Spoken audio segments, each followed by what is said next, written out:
Hello friends, आज हम करेंगे जियोमेट्री में लाइन एंड एंगल। फिर उसके बाद triangle, quadrilateral, circle and polygon. इस सीक्वेंस में हम इनको करेंगे।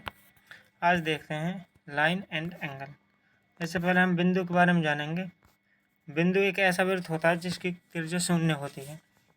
बिंदु की लंबाई और चौड़ाई नहीं होती। ये बेसिक बातें हैं। पहले इनको कर लेते हैं, फिर बाद में क्वेश्चन करेंगे। जियोमेट्री में बिंदु सबसे छोटा आकार या आकृति है। बिंदु दो तरह के होते हैं। पहला देखते हैं हम संरेख बिंदु। संरेख बिंदु उसे कहते हैं जब यह तीन या तीन से अधिक बिंदु एक सीधी लाइन पर हो, जैसे आकृति में देख रहे हैं। और दूसरा है असंरेख बिंदु। असंरेख बिंदु कहते हैं जब तीन या तीन से अधिक बिंदु सीधी लाइन पर ना हो बल्कि अलग अलग हों, जैसे कि आकृति में देख रहे हैं। इनसे हम कोई आकृति बना सकते हैं, जैसे यहाँ पर त्रिभुज बन रही है। आगे देखते हैं इंटरसेक्टिंग पॉइंट, यानी कि प्रतिच्छेद बिंदु। जब दो या दो से अधिक लाइन किसी एक बिंदु पर काटती हैं तो वह बिंदु प्रतिच्छेद बिंदु कहलाता है, जैसा कि यहाँ पर आकृति में दिख रहा है। अब देखते हैं लाइन, यानी कि रेखा। रेखा अनंत बिंदुओं से मिलकर बनती है, जैसे यहाँ पर टेढ़े मेढ़े बिंदु हुए पड़े हैं। ठीक है, अब नेक्स्ट देखते हैं। ये लाइन है एक सीधी आकृति जिसका कोई एंड पॉइंट यानी कि अंतिम बिंदु नहीं होता, वही लाइन कहलाती है। यहाँ पर देख सकते हो ये एरो दर्शाती हैं कि ये आगे अनंत तक जाएगी। नेक्स्ट देखते हैं लाइन के बारे में। हम इसकी लंबाई को नहीं माप सकते क्योंकि ये अनंत तक होती है। हम एक लाइन के भाग को ही पेपर पर दर्शाते हैं। अब देखते हैं किरण, यानी कि रे। अच्छा, किरण रेखा का ही एक भाग है जो एक बिंदु से शुरू होती है और दूसरी तरफ अनंत तक जाती है। यहाँ पर देख सकते हो ये एरो दर्शा रहा है कि ये आगे अनंत तक जाएगी और ये एक बिंदु से शुरू होती है। और हम इसकी लंबाई को माप सकते हैं क्योंकि इसका जो इनिशियल पॉइंट है वो हमें पता होता है। अब नेक्स्ट देखते हैं लाइन सेगमेंट, यानी कि रेखाखंड। रेखाखंड रेखा का ही एक भाग होता है, जैसे कि ये दो बिंदुओं द्वारा दर्शाया गया है। ये रेखाखंड के अंतिम छोर हैं। इसके दो अंतिम छोर होते हैं। इसकी लंबाई को मापा जा सकता है। जितनी लंबाई दी जाती है उतना ही लंबा रेखाखंड खींचा जाता है, यानी कि लंबाई के अनुरूप होता है। अब नेक्स्ट देखते हैं पैरेलल लाइंस, यानी कि समांतर रेखाएं। समांतर रेखाएं वो होती हैं जैसे दोनों एक ही दिशा में बिल्कुल सेम डिफरेंस पे चलें। जैसे इनका बीच का जो डिफरेंस है वो 3 मीटर है, तो आगे तक 3 मीटर ही रहेगा। फॉर एग्जांपल रेल की पटरी वो आगे कहीं भी नहीं मिलती। इसी तरह से समानांतर रेखाएं आगे कहीं भी नहीं मिलती, सेम डिफरेंस पे चलती ही रहेंगी। अभी इसे डेफिनेशन देखते हैं। एक समतल सतह पर दो रेखाएं जो आपस में कभी नहीं मिलती समांतर रेखाएं कहलाती हैं। समांतर रेखाओं के बीच की दूरी हमेशा बराबर होती है। जैसे उदाहरण के लिए इस आकृति में देख सकते हो, यदि इनके बीच की दूरी 3 मीटर है तो आगे भी 3 मीटर ही रहेगी। नेक्स्ट देखते हैं इंटरसेक्टिंग लाइंस, यानी कि प्रतिच्छेदी रेखाएं। प्रतिच्छेदी रेखा के बारे में देखते हैं। जब दो रेखाएं आपस में एक दूसरे को एक बिंदु पर काटती हैं तो वह प्रतिच्छेदी रेखाएं कहलाती हैं। अभी हमने पढ़ा ऊपर प्रतिच्छेदी पॉइंट्स, जो ये पॉइंट है जिस पॉइंट यानी बिंदु पर काटती हैं ये प्रतिच्छेदी पॉइंट कहलाता है, यानी कि बिंदु। और इन लाइनों को कहते हैं प्रतिच्छेदी रेखाएं। नेक्स्ट चलते हैं एंगल, परपेंडिकुलर लाइन। जब दो लाइन एक दूसरी को 90 डिग्री पर काटती हैं तो वह लंबवत रेखा या परपेंडिकुलर लाइन कहलाती है।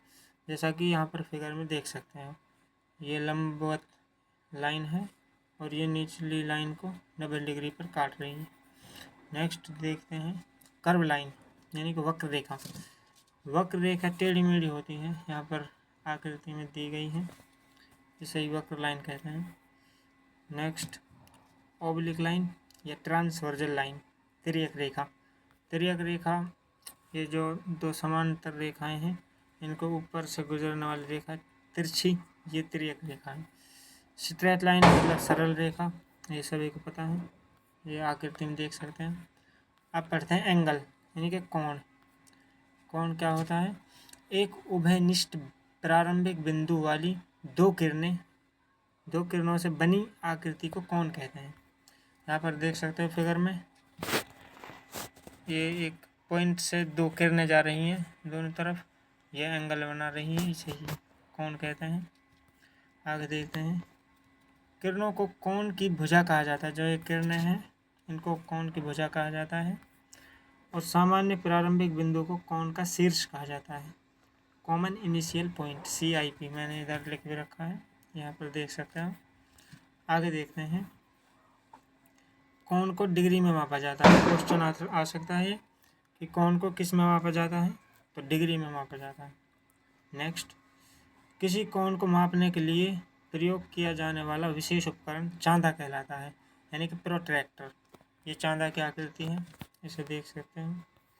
नेक्स्ट देखते हैं क्लासिफिकेशन ऑफ एंगल्स, यानी कि कोणों का वर्गीकरण। ये वेरी इंपॉर्टेंट है। अब देखते हैं हम जीरो एंगल। जब एक कोण की दोनों भुजाएं आपस में ओवरलैप करती हैं तो वह शून्य कोण या जीरो एंगल कहलाता है। यहाँ पर देख सकते हो मैंने ये दर्शाई हैं, ये एक छोटी लाइन है जो आगे तक जा रही है, उसको ही दूसरी लाइन ओवरलैप कर रही है, तो ये 0 डिग्री एंगल है। नेक्स्ट देखते हैं एक्यूट एंगल, यानी कि न्यून कोण। वह कोण जिसका माप 0 डिग्री और 90 डिग्री के मध्य हो वह न्यून कोण कहलाता है। यहाँ पर देख सकते हो इसका जो माप है वो 0 डिग्री से बड़ा है और 90 डिग्री से छोटा है,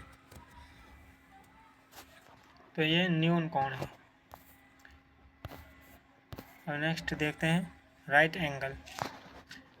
वह कोण जिसका माप 90 डिग्री हो वो राइट एंगल या समकोण कहलाता है। ये 90 डिग्री का कोण है, थोड़ी सी जो लाइन है वो टेढ़ी है। नेक्स्ट देखते हैं,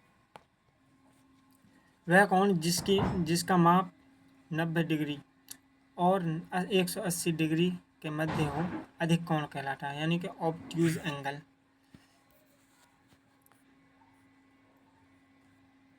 ये देख सकते हो आकृति में 90 डिग्री से बड़ा होना चाहिए और 180 डिग्री से छोटा, यहाँ पर आकृति में दर्शाया गया है। नेक्स्ट चलते हैं सरल कोण या ऋजु कोण। सरल रेखा की तरह ही सरल कोण भी होता है। वह कोण जिसका माप 180 डिग्री हो, यानी कि 180 डिग्री हो, वह कोण सरल या ऋजु कोण कहलाता है, इंग्लिश में स्ट्रेट एंगल। ये आकृति देख सकते हैं आप।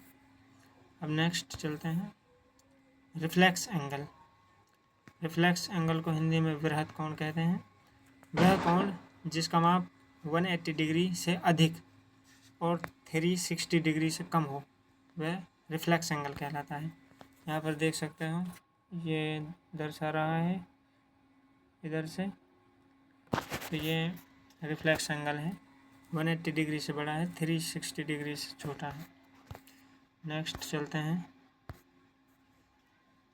कंप्लीट कोण, यानी कि पूर्ण कोण।